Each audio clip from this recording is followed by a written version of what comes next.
Сәлем балақай, сен көріп отқан кішкентай мұғалім каналы. Мен саған алдыңғы видеомда фигуралы жайлы үйреткен болатынмын.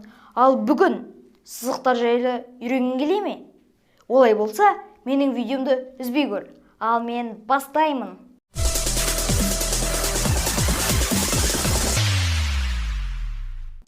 Не балалар, өздерің экранда көріп тұрған қарапайым нүктелер. Нүкте дегеніміз фигуралардың негізі болып табылатын ең кішкентай геометриялық фигура. Қағазда латынның бас әріптерімен белгіленеді. Мысалы, А нүктесі, С нүктесі, Б нүктесін көріп отырсыңдар. Ал мынау көріп отқандарыңыз түзу сызық. Түзу сызықтың басы мен соңы болмайды, өйткені ол шексіз. Сондықтан оларды өлшеуге болмайды. Мына экранда иреленген жылан сияқты сызықтарды көріп тұрсыздар ма? Иә, бұлар қисық сызықтар. Қисық сызықтардың да басы мен ұшы болмайды. Түзу сызық сияқты бұлар да шексіз, оларды да өлшеуге келмейді. Балалар, енді мен экранға бір нүкте сызайын. Осы бір нүкте арқылы шексіз көп түзулер мен қисық сызықтар сызуға болады. Мысалға, былай. Ал енді экранға екі нүкте сызайын. Осы екі нүкте арқылы тек бір ғана түзу сызуға болады. Ал қисық сызықтар арқылы осы екі нүктеден шексіз сызықтар сызуға болады. Балалар, мына салып отқан нүкте бұл бір түзудің басы болады. Осындай бас нүктесі болатын, бірақ ұшы болмайтын түзуді біз сәуле деп атаймыз. Мысалы, экранда көріп тұрғаныңыз H сәулесі. Осы бір нүктеден бірнеше сәулелер жүргізуге болады.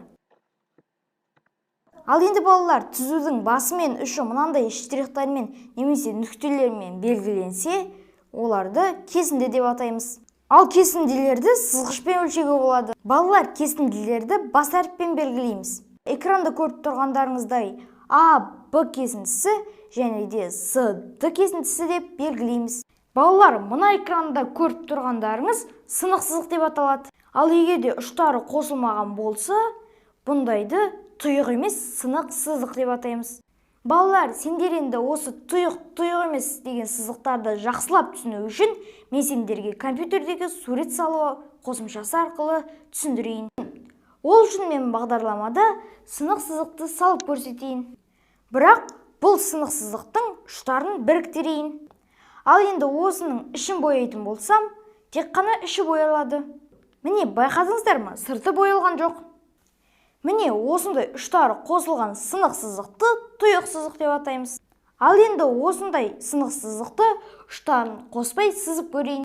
Ал енді бояп көрейік. Не байқадыңдар, достар? Міне, көрдіңдер ме, достар? Осы сынық сызықтың іші ғана емес, сырты да боялып кетті. Яғни бұл тұйық емес сынық сызық.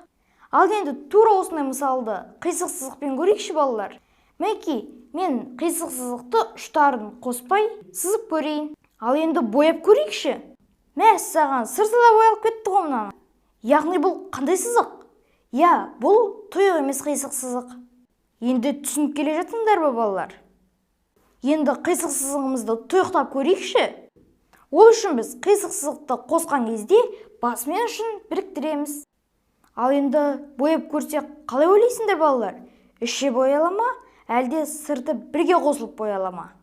Егер іші ғана боялса, бұл тұйықталған болып саналады.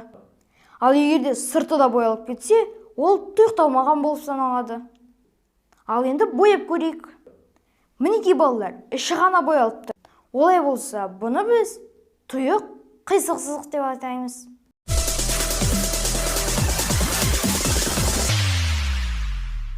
Міне, балалар, енді сендер осы тақырыпты жап-жақсы түсініп алды деген ойдамын. Егер де менің қосымша жаттығулар мен тест тапсырмаларын орындағыларың келсе, мына WhatsApp нөмірге жазсаңдар болады. Видео ұнаса, лайк басып, комментарий жазуды ұмытпаңдар.